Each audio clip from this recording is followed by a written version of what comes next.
You know, I've been asked many times, why did I want to run for and become Vice President of the United States? And there's a lot of answers, of course, to that question. I wanted to serve our wonderful Commander-in-Chief, President Donald J. Trump, and I know we're proud of him. And of course, I wanted to serve the American people and make their lives better, but really, deep down, I wanted the Commandant of the Marine Corps to have to salute a member of the E4 Mafia, and now he has to.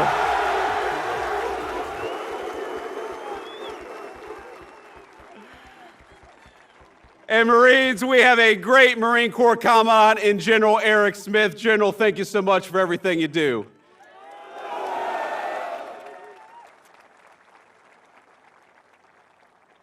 We got General Daniel Taylor. Where is General Daniel Taylor? Apparently he was sick today. We have got Admiral Gavin Duff here. Admiral, thank you for your service, sir.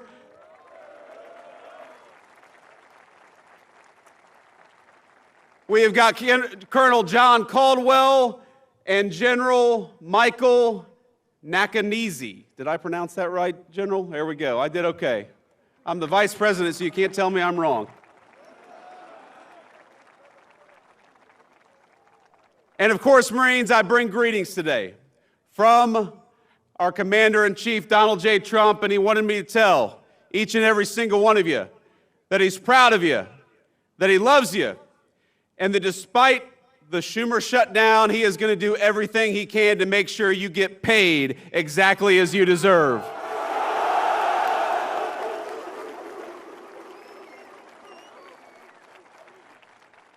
Now, I know we're here to talk about the Marine Corps, but I got to get just a little political because congressional Democrats seem to want to keep the government shut down, even though it would mean that a lot of you would not get your paycheck. But as I told the president just a couple of days ago, I said, sir, we have got to figure out how to pay these Marines, both for their sake, but also, of course, because if we don't pay our enlisted Marines, every bar in Southern California is going to go out of business, and we don't want that.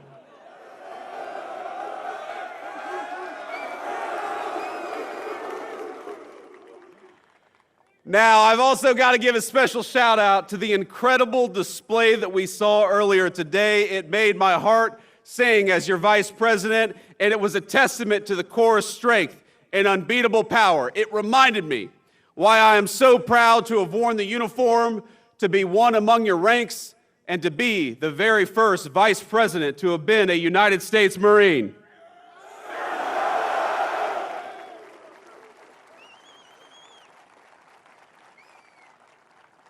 Now, for us East Coast Marines, Camp Pendleton has always had a special place in our imagination. We heard the stories of the back-breaking hikes you all had to do, the West Coast Marines had to do in Camp Pendleton.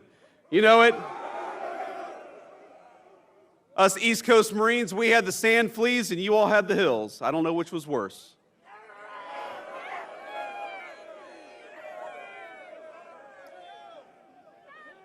These guys behind me have opinions. So let's give some credit to the amazing Marine units who pulled this off. First of all, to the incredible Marines of this base and the Marine Corps Forces West who put on this display. Let's give a round of applause to the incredible job they did.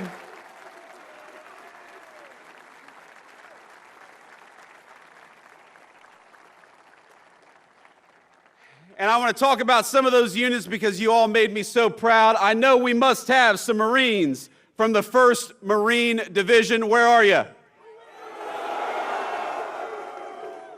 You all did a hell of a job. How about the Marines from the 3rd Marine Air Wing? I know we have some Marines from the 1st Marine Logistics Group, the lifeblood of the fight. Where are you all at? We've also got Marines from the 1st Meth Information Group, the brain of the fight. Where are you all at? And we've also got, of course, men and women from Marine Corps Installations West, the folks who keep the home front. Where are you, Marine Corps Installations West? There we go. Now, I know you all know we cannot leave out our brothers and sisters of the sea, so we're proud to have all the sailors of the Navy's 3rd Fleet here to celebrate 250 years of Marines. Thank you.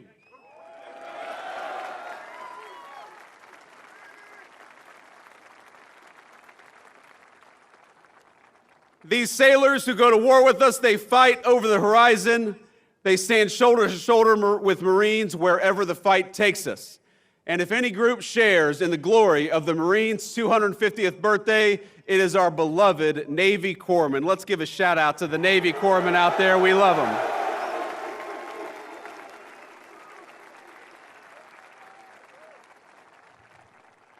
And I know every Marine has had the story of walking into a corpsman's office, barely alive, suffering the most severe illness you've suffered in your entire life, and they'll say, just go home, hydrate, and take 2 Motrin, and it'll work out just fine. So thank you to the corpsmen for taking care of us, but also toughening us up. And that's right, and it changes socks. A bottle of water, a change of socks, and 2 Motrin will fix any illness. So we are grateful, Marines, to be graced with the presence of some very special guests, people whose very lives contribute to the incredible Marine Corps legacy. Earlier, we all heard from Sergeant Dakota Meyer, who received the Medal of Honor in 2011 for extraordinary heroism in 2009. Are we proud of Sergeant Dakota Meyer? Yes, we are.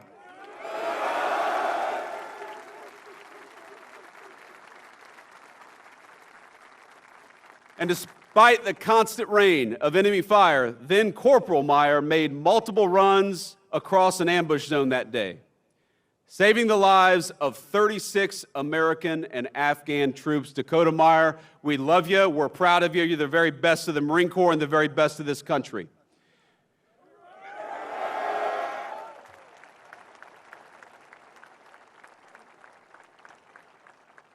We are also honored to be joined by American hero Charles Cram, who was a Navy corpsman attached to the 5th Marine Division when it landed at Iwo Jima.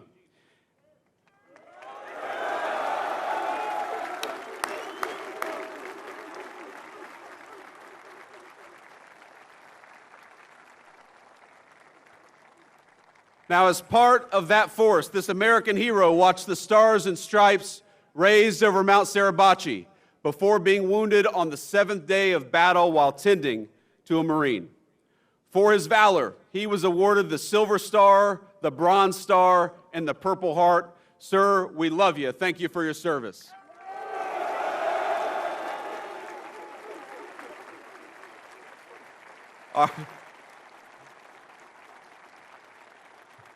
The Marines love their corpsmen, and that's one of the very best. Another living legend we have with us today is Elmer Royce Williams, a naval aviator who, while on combat patrol in the Korean War, suddenly found himself up against 7 Soviet MiGs. Sir, thank you so much. God bless you, and thank you.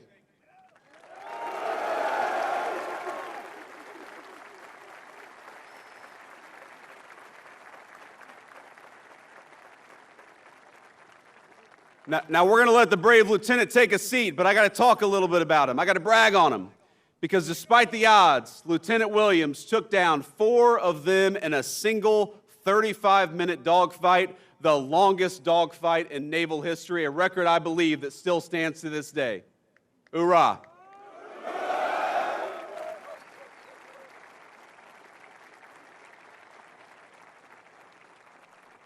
Now, not only did he take 4 MiGs down, he demolished the MiG's reputation as an unbeatable aircraft and secured his place among the legends of American military aviation. And if you notice, we just talked about a great Marine in ground combat, a great Marine in aviation combat, and a great Marine, or I should say a great Navy corpsman who helps out our Marines. In other words, Marines can kick ass in every theater of combat, and we do it every single day.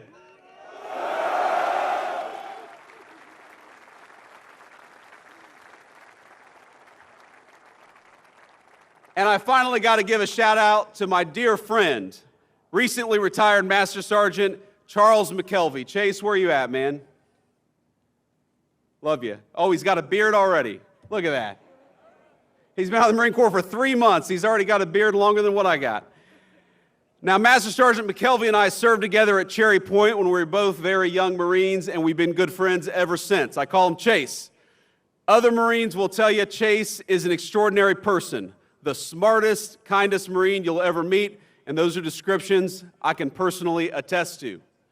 Now, he was supposed to join me at my inauguration to become the Vice President last January, but tragically he lost his wonderful, devoted wife, Jillian, to a terrible illness just days before. So I want to tell you, Chase, in front of all these Marines, we're proud of you. We're thankful for you. I'm sorry I couldn't see you in January, but I'm glad to see you today, my friend. I love you. Semper Fi.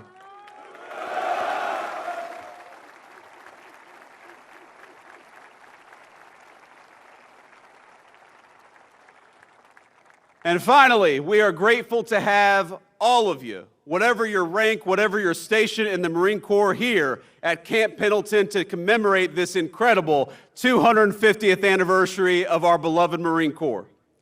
From these mountains and this water, Marines have deployed to every major fight of the last century, from island hopping across the Pacific to Vietnam's Hue City, to Kuwait, to Helmand, and beyond. And standing here, you can feel the weight of that history. The generations upon generations of Americans who cut their teeth at this base before boarding ships and carrying the American flag into battle. But that's exactly what Marines do. For 2.5 centuries now, this beloved Corps has served as our nation's sharp edge, always forward deployed, always ready, and always faithful. My service in the Marine Corps was a huge part of my life. I would not be here today. I would not be the Vice President of the United States. I would not be the man I am today were it not for those 4 years that I served in the Marine Corps. Now, before I was enlisted, I was pretty terrified about the prospect of becoming a Marine. I'm sure that a lot of you can share that. I remember I had nightmares before I went to boot camp of drill instructors yelling at me, of being away from my family, of being constantly stretched well beyond my own physical limits.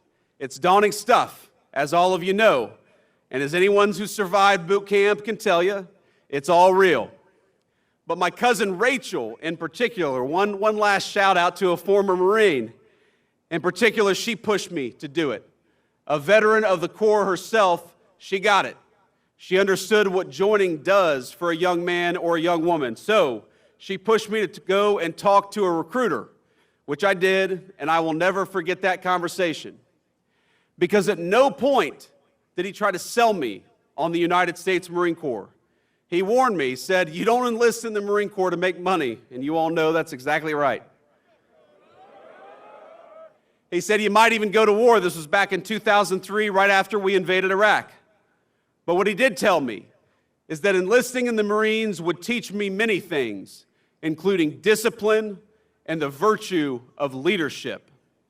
And that was appealing to me, and I know it's appealing to Marines today and for every year of our 250-year history. Hoorah!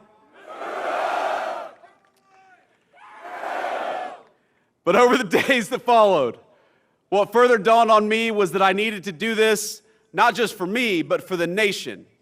My country needed me just as sure as the country needs each and every one of you today. The September 11th attacks had occurred barely a year earlier. And as I weighed what enlisting would mean, the crisis in Iraq was becoming a full-out war. So I made the call. As an 18-year-old senior in the state of Ohio, it was one of the first times in my life that I recall feeling like the country actually needed me. And when I realized I had a responsibility to something so much greater than myself or even my family, and I had an obligation to act on that feeling of duty.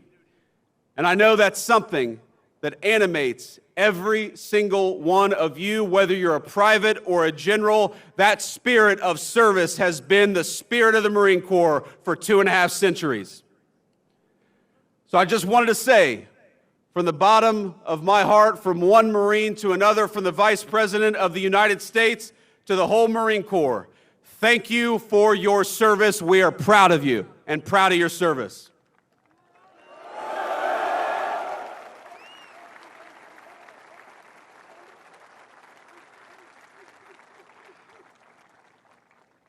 And I'm here today because I want to talk a little bit about the great Marine Corps tradition, 250 years of it. I want to talk about the tradition that all of us standing under this bright California sun, and man, it is bright, we all chose, however many years ago, to adopt that Marine Corps tradition as our own. A tradition in that just 3 short weeks will reach its 250th year.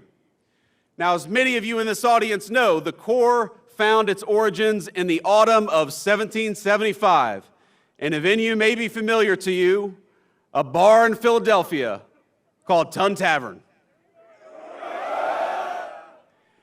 The very first bar in the United States of America that would come to regret serving United States Marines.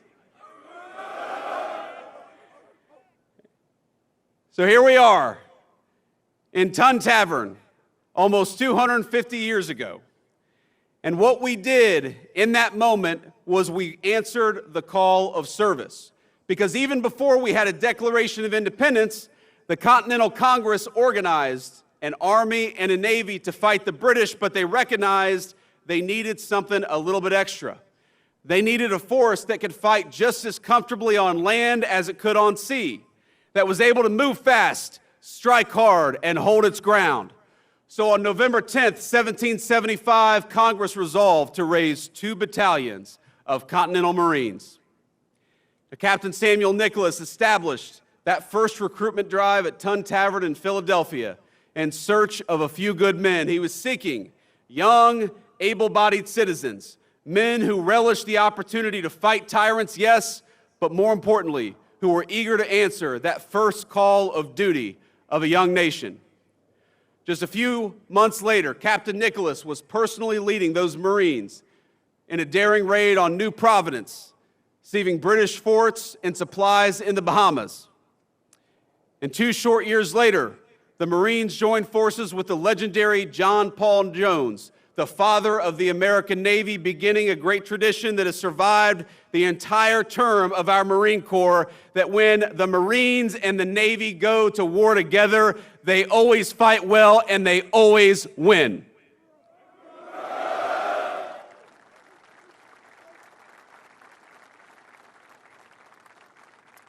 The War of Independence set a blueprint that Marines follow to this day. Boldness in action, unity in purpose, and a lightning readiness to go wherever the nation required. In battle after battle, the United States Marine Corps has broken the backs of empires, you've toppled tyrants, you've hanged pirates, and hunted down America's foes across the 7 seas. And Pete, turns out we're hunting some pirates today, aren't we? From Tripoli to the halls of Montezuma, from Bella Wood to Iwo Jima, and from Chosin Reservoir to Khe Sanh, we Marines have repeatedly earned our reputation as the first to fight and the last to leave. And as all of you know, that legacy only grew stronger after 9/11. Within weeks after the attack, the 15th Marine Expeditionary Unit, the 15th MEU, already forward deployed on September the 11th, helped launch the most ambitious amphibious assault in the history of the United States of America. And that's just how Marines are wired. No matter where, no matter when, the Corps will always uphold its reputation for discipline and for unshakable focus. Now, I always think back to what Army Major General Frank Lowe had to say this about the Corps in 1952. The safest place in Korea was right behind a platoon of Marines. Lord, how they could fight, and what a great testament to the United States Marine Corps.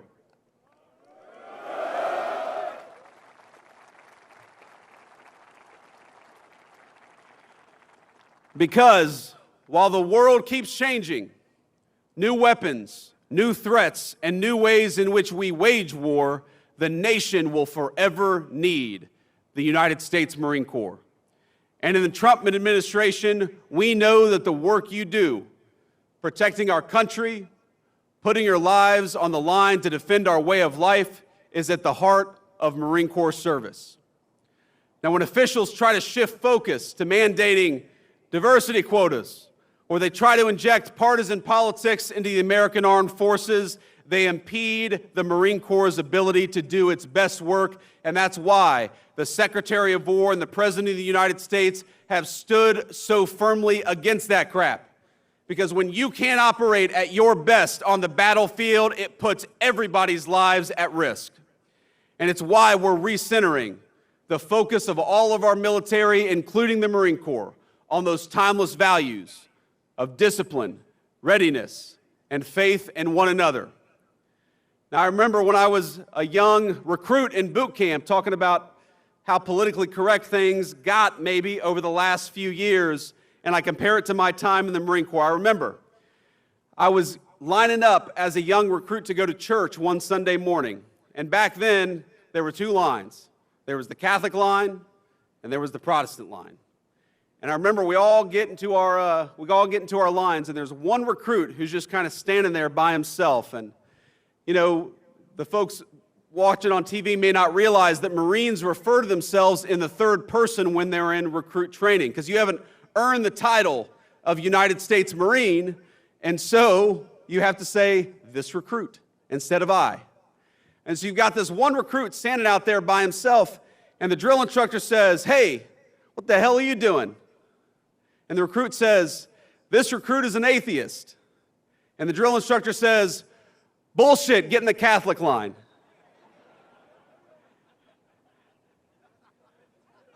That didn't work in the Biden administration, Pete. That didn't work in the Biden administration, but now we recognize that it is not our diversity that makes us stronger. It is our common purpose, it is our common mission, and it is the fact that every single person here bleeds Marine Corps green.